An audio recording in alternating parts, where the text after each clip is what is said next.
Je peux passer juste, et là ça va vous faire le zoom général sur le prêt à taux zéro. Donc le mécanisme fonctionne par un plafonnement de ressources, tout simplement pour quelle raison? C'est que ce dispositif il est pensé pour une cible de ménage qui a été identifiée, qu'on considère comme la cible intermédiaire aujourd'hui en matière de politique du logement. Une cible intermédiaire qui va à peu près, ce revenu brut de personnes seules, il correspond à 2,93 fois le SMIC brut, donc à peu près 3 SMIC.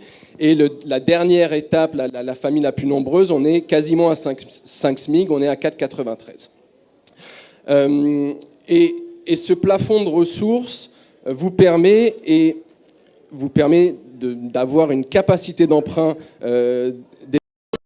fixer ces plafonds de ressources de manière arbitraire. On a essayé évidemment de les fixer au regard des prix du marché actuel qu'on pouvait observer et de s'assurer évidemment que la cible qu'on visait de ménage allait bel et bien pouvoir acheter des biens ou construire des maisons, et en achetant du foncier, ou construire des maisons sur un foncier qu'ils ont avec le prêt à taux zéro. Vous l'avez vu sur la slide précédente, Yohanné, vous montrez le dernier tableau où vous voyez un différentiel en fait de 4 millions. C'est en effet à peu près le montant en fait des intérêts que vous ne payez pas sur le prêt à taux zéro.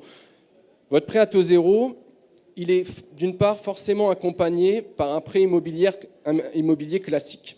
C'est la première chose. Vous ne pouvez pas faire un prêt à taux zéro tout seul et acheter quelque chose sans prêt à côté. La deuxième chose, c'est que ce prêt à taux zéro, il est limité à 12 millions de francs. C'est-à-dire qu'en général, je vais acheter un appartement qui va être à 40 millions, un F3, j'espère en trouver un.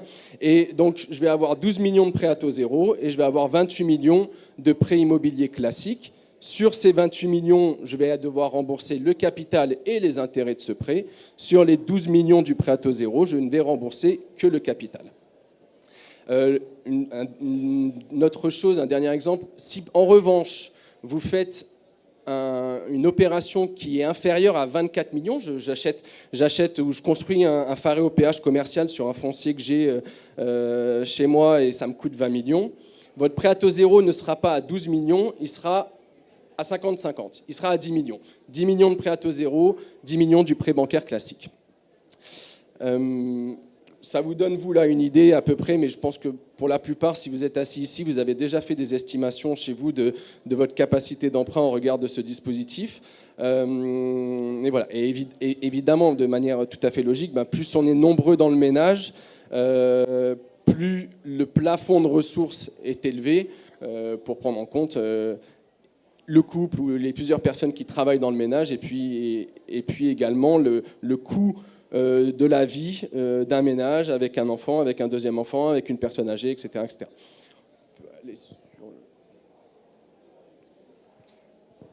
le prêt à taux zéro, alors c'est un dispositif qui est porté par le pays, par la délégation à l'habitat et à la ville, la DHV, mais c'est pas la DHV qui fait c'est pas vers la DHV qu'il faut aller pour faire la démarche. C'est ce qu'on appelle, nous, un outil intermédiaire, c'est-à-dire que l'intermédiation se fait par les établissements bancaires.